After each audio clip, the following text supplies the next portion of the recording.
Hola chicos, resolvamos algunos ejercicios de conjuntos numéricos. La pregunta uno dice si A y B son dos números enteros cuyas ubicaciones en la recta numérica están representados en la figura adjunta. Entonces siempre se cumple que. Acá la palabra siempre es súper importante. Entonces, ¿qué podemos concluir de A y B considerando esta recta numérica? Si A es un número entero que está a la izquierda del cero, A sí o sí tiene que ser menor a cero. Eso quiere decir que A es negativo, ¿ya? Si B está a la derecha del cero, eso quiere decir sí o sí que B es mayor a cero, por lo tanto es positivo.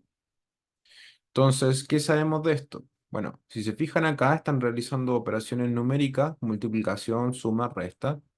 Entonces, lo que yo sé es que A por B sería lo mismo que algo negativo por algo positivo, lo que me da negativo, ¿cierto? Entonces, fíjense lo siguiente. Acá me dicen A por B positivo. Ya, eso es incorrecto. Acabo de encontrar que es negativo. Y luego multiplican A por menos uno. Entonces, veamos qué es lo que está pasando ahí. Si A es negativo, como lo tengo escrito acá, eso es negativo. ¿Qué pasa con menos A? Menos A tiene que ser positivo, ¿ya?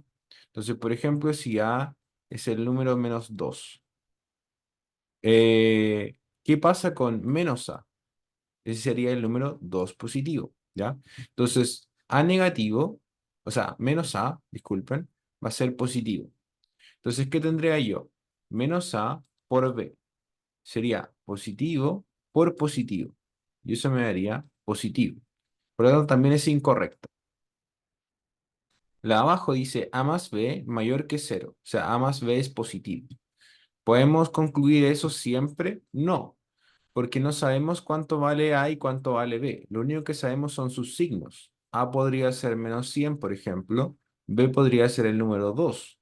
La suma entre ellos me daría menos 98, que es negativo. Y no sería siempre, no se cumpliría siempre. Por lo tanto, también es incorrecta.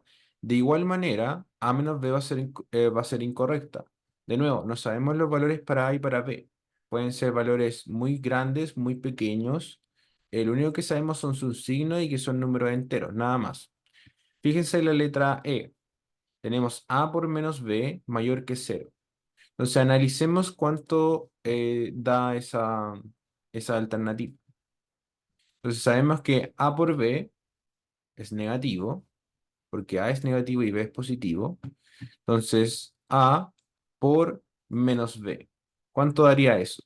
Si B es positivo, menos B es negativo, ¿ya? Por lo tanto, esto sería A, que es un número negativo, está escrito acá arriba, por menos B, que es otro número negativo, y eso sería negativo por negativo, positivo, ¿ya? Por lo tanto, A por menos B tiene que ser mayor que cero, ¿ya? Esa es la alternativa correcta. Eso siempre se tiene que cumplir. Pregunta 2. En la recta numérica de la figura adjunta se ubican los puntos A, B, C y D. ¿En cuál de las siguientes operaciones el resultado es siempre mayor que cero? Entonces, bien parecida a la anterior, hay que analizar la recta numérica. Entonces, A menos B, eso da siempre mayor que cero. Primero que todo, mayor que cero significa que es positivo, ¿cierto? Positivo. Entonces, A menos B me va a dar positivo. Sé que A está a la izquierda de B, por lo tanto A podría ser el número menos 10, solamente un ejemplo, y B podría ser el menos 5. Si yo hago la operación menos 10 menos menos 5, esto me da positivo. Recuerden que hice siempre, tiene que cumplirse para cualquier ejemplo.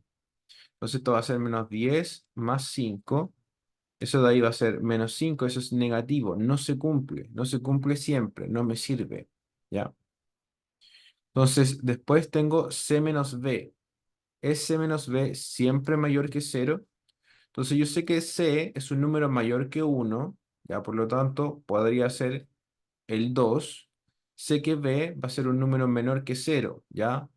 Em, por ejemplo, podría ser menos 5.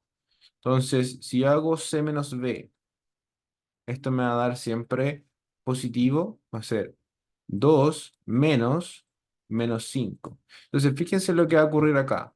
Siempre voy a tener primero un número que es positivo y luego siempre voy a tener la combinación menos menos. El primer menos, porque estoy realizando una resta, y el segundo menos, porque estoy trabajando con b, que es un número negativo. Por lo tanto, eso está obligado a ser 2 más algún número, 2 más 5 en este caso, que es un ejemplo. Entonces, eso siempre me debería dar positivo, ¿ya? Alternativa B es la correcta. Pueden ustedes verificar que las tres alternativas que restan son falsas. Pregunta 3 dice, si la suma de tres números impares consecutivos da como resultado 21, entonces el sucesor del número impar mayor es. Entonces, cuando yo trabajo con un número impar en la recta numérica, lo que yo puedo hacer es representarlo con 2n más 1, ¿ya? Esta es la fórmula para representar un número impar. Sin importar qué número ustedes elijan como n, em, si lo multiplican por 2 y le suman uno, el resultado va a ser siempre impar. Entonces dice que los impares son consecutivos, ¿ya? Y la suma de ellos da 21. Entonces, ¿qué impares pueden ser consecutivos? Por ejemplo, si yo tengo 5, 7 y 9, estos son tres números impares consecutivos. Uno va después del otro. Claramente me estoy saltando el 6 y el 8, porque el 6 y el 8 no son impares, son pares, ¿cierto? Entonces yo quiero tres impares consecutivos. Ahora, yo tengo que plantear una ecuación, por lo tanto lo voy a hacer con 2n más 1.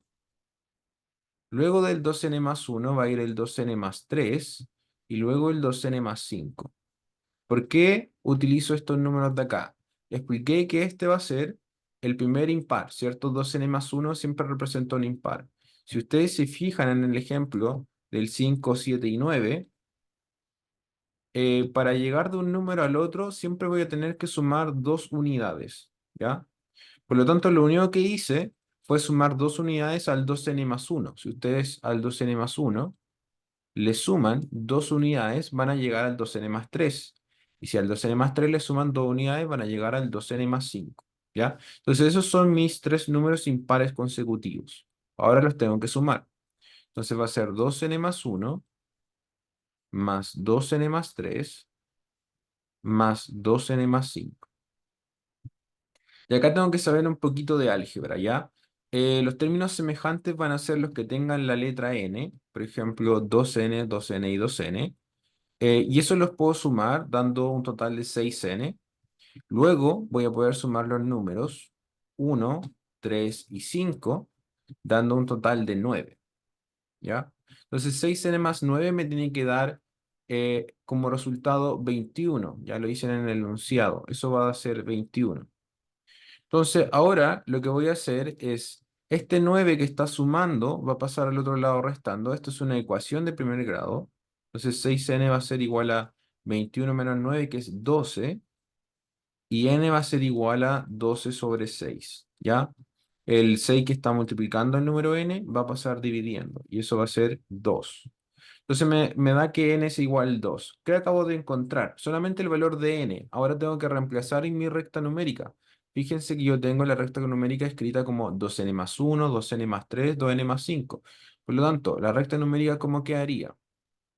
El primer numerito sería 2 por n, que vale 2 más 1. El segundo numerito sería 2 por 2 más 3. Y el tercer numerito sería 2 por 2 más 5, ¿cierto? Entonces, ¿qué numerito acabo de encontrar? 2 por 2 son 4 más 1 son 5, 2 por 2 son 4 más 3 son 7 y después 9. Ya justo creo que este era el ejemplo que había utilizado antes. Ya es solamente coincidencia, no es que lo supiera de antes. Me piden el sucesor del número impar mayor. Entonces, el sucesor de un número es el número que viene después. El impar mayor sería este 9. Entonces, ¿cuál sería el número que viene después de 9 en la recta numérica? Va a ser el número 10. Ya ese es el número que viene después del 9. Entonces, ese es el número que estoy buscando, el 10. Pregunta 4 dice, para P y Q, números enteros, se puede determinar que la solución de la ecuación Px más Qx igual C en X es un número entero positivo si se sabe que. Entonces, por ahora solamente me dicen que P pertenece a los enteros, que Q pertenece a los enteros. La solución de la ecuación en X quiere decir que esa es la variable que tengo que despejar. Por lo tanto, ¿cómo despejo eso? Tengo Px más Qx va a ser igual a C, ¿ya? Entonces, acá lo que yo puedo hacer es sacar factor común, ya es algo que utilizamos en álgebra cuando un término algebraico se repite, ¿ya?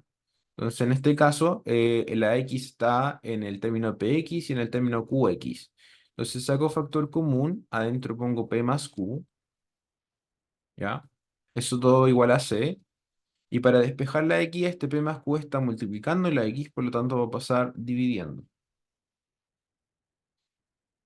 Entonces, ahora ya tengo despejada la ecuación en términos de x y necesito saber si x va a ser un número entero positivo, ¿ya? Entonces, para que x sea un número entero positivo, lo que debe ocurrir es que c dividido en p más q debe ser positivo y eso debe ser entero, ¿ya?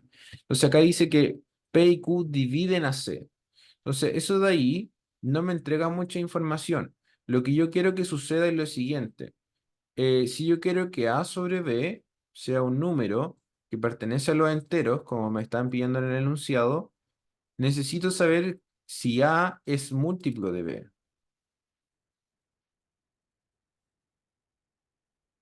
o si B es divisor de A, ¿ya? Entonces, por ejemplo, si yo tengo 10 dividido en 5, yo sé que eso va a ser entero, porque 10 es un múltiplo de 5. 5 multiplicado por 2 es 10. Y al mismo tiempo, 5 es divisor de 10, ¿ya? 10 se puede dividir en 5 dando un resultado exacto. Entonces, para que x sea entero, lo que debe suceder es que p más q sea divisor de c, ¿ya? O que c sea un múltiplo de p más q.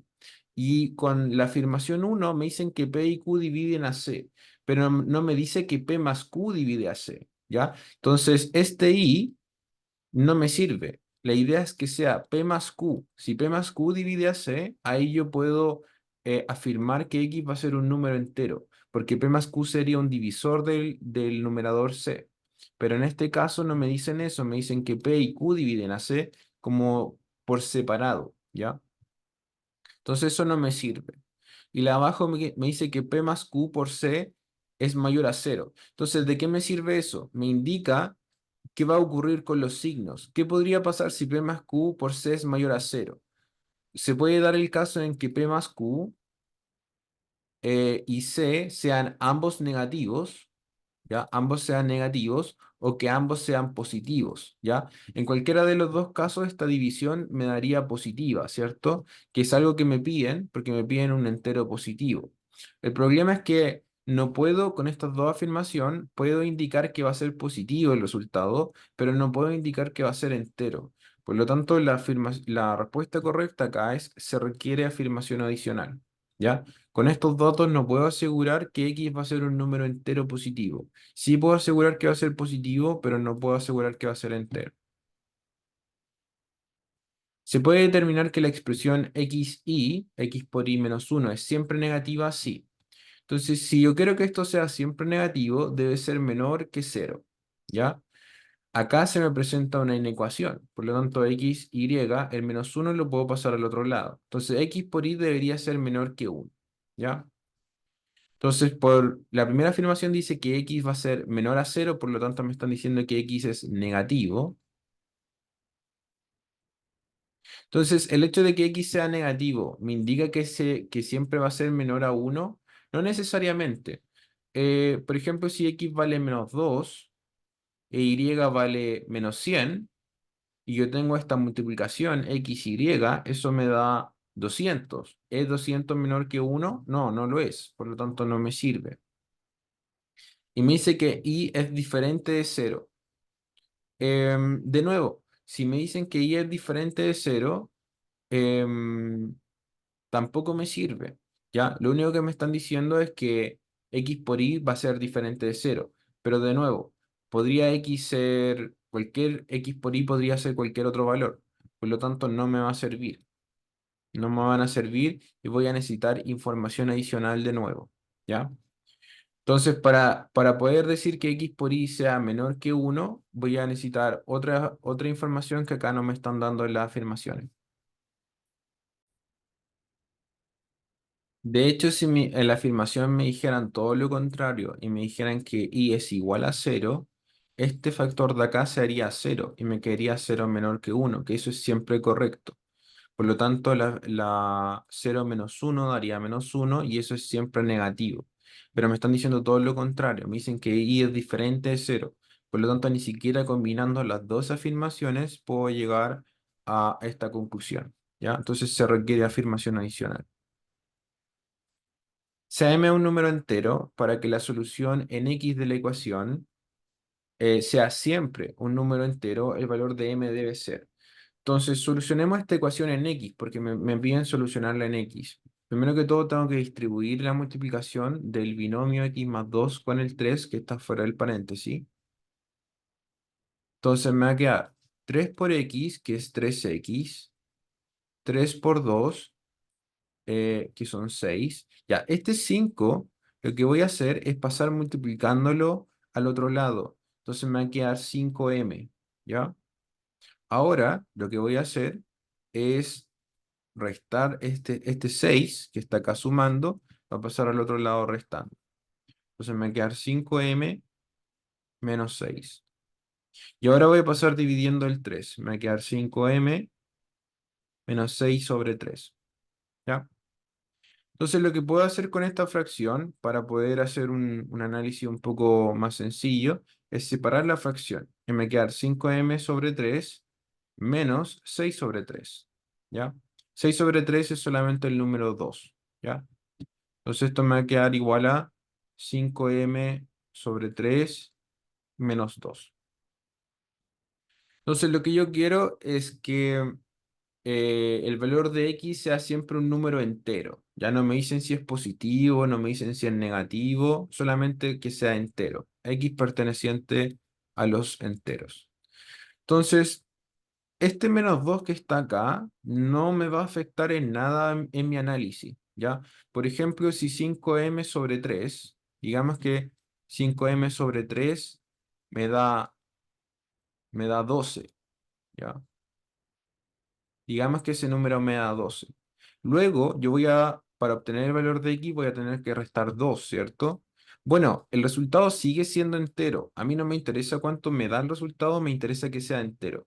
Por lo tanto, ese menos 2 de ahí no va a influir en que el número x sea entero o no. Porque si yo a un número entero le resto otro número entero, digamos que z1 es un entero y que z2 es otro entero, si yo hago esta resta, z1 menos z2, eso siempre va a ser entero. Ya, si yo resto 10 con 5 me da 5, si resto 12 con 20 me da menos 8. El resultado entre la resta de dos números enteros sigue siendo entero. ¿Ya? Entonces, ese menos 2 de ahí no me va a influir en nada en mi análisis, por lo tanto lo voy a omitir. Lo único que voy a analizar es el factor 5m sobre 3. ¿Ya? Entonces yo quiero que esto sea entero, que esto pertenezca a los enteros porque eso es lo que me dio x, ¿cierto? 5m sobre 3 menos 2. Entonces, para que eso sea entero, para que esto de acá pertenezca a los enteros, ¿qué debe ocurrir? Lo que debe ocurrir es que 3 debe ser divisor de 5m, ¿ya?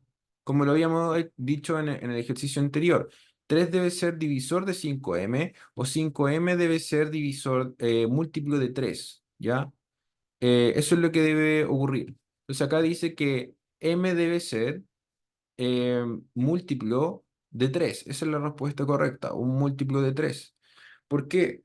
De nuevo, si yo 5m sobre 3, ¿cómo lo puedo escribir? ¿Ya? ¿Cómo puedo escribir 5m sobre 3? Lo puedo escribir como m sobre 3 por 5, ¿cierto? Entonces, de nuevo, este 5 de acá no va a influir en mi análisis, ¿Por qué? Si m sobre 3 es un número entero, como por ejemplo 10, si yo lo multiplico por 5 me va a dar 50, que es otro número entero. Entonces no va a cambiar de conjunto por multiplicarlo por 5. Ya entonces de nuevo ese 5 de ahí tampoco me va a, no va a ser importante en el análisis del conjunto. Entonces, lo único que yo necesito es que m sobre 3 sea un número entero. Ya, lo mismo que pasó con el -2, que no me interesaba porque el resultado final sigue estando dentro de lo entero. Lo mismo pasa con ese 5. Entonces, para que m sobre 3 sea un número entero, m debe ser múltiplo de 3, ¿ya? Entonces, por ejemplo, si m es 3, la división me va a quedar 3 sobre 3, que es 1, y eso es un número entero. Si m es 6, o es 9, o es 12, o es 15, cualquier múltiplo de 3 en general, ¿ya? Entonces va a ser la respuesta correcta, la alternativa C. En la recta numérica de la figura 1 se ubican los puntos A, B, C y D.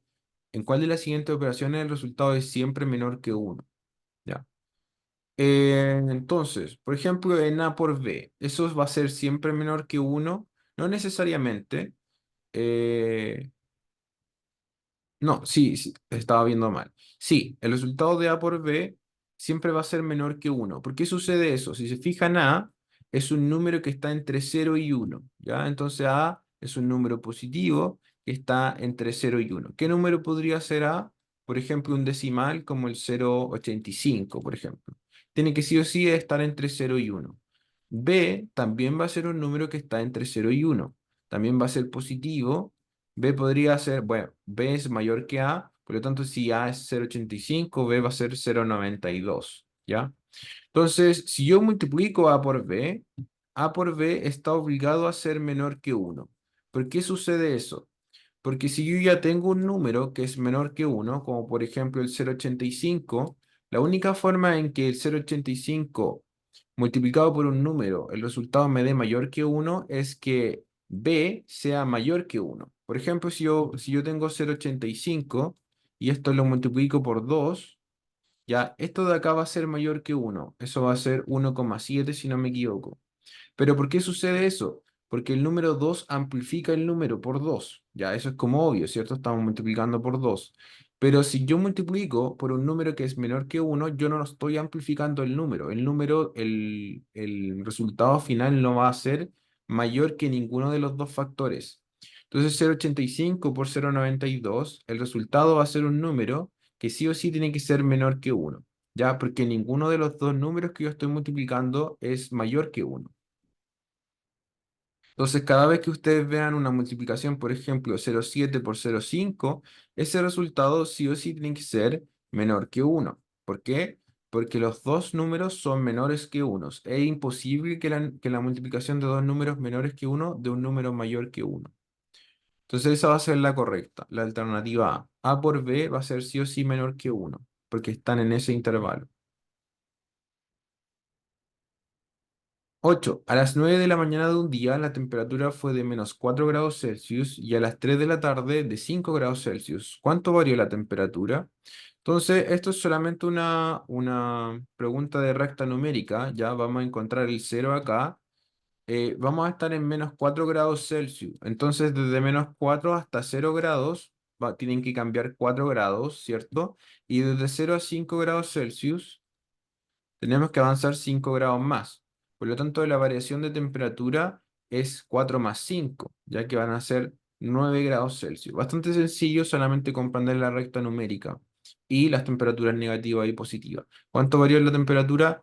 9 grados Celsius positivo, ¿ya? Pasamos de una temperatura menor a una temperatura mayor. Si hubiera sido al revés, podríamos haber considerado la variación de temperatura negativa, pero no es el caso. Así que la correcta es la alternativa B. Eso chicos, eso por este video. Para el próximo video yo creo que vamos a ver un poquito de fracciones.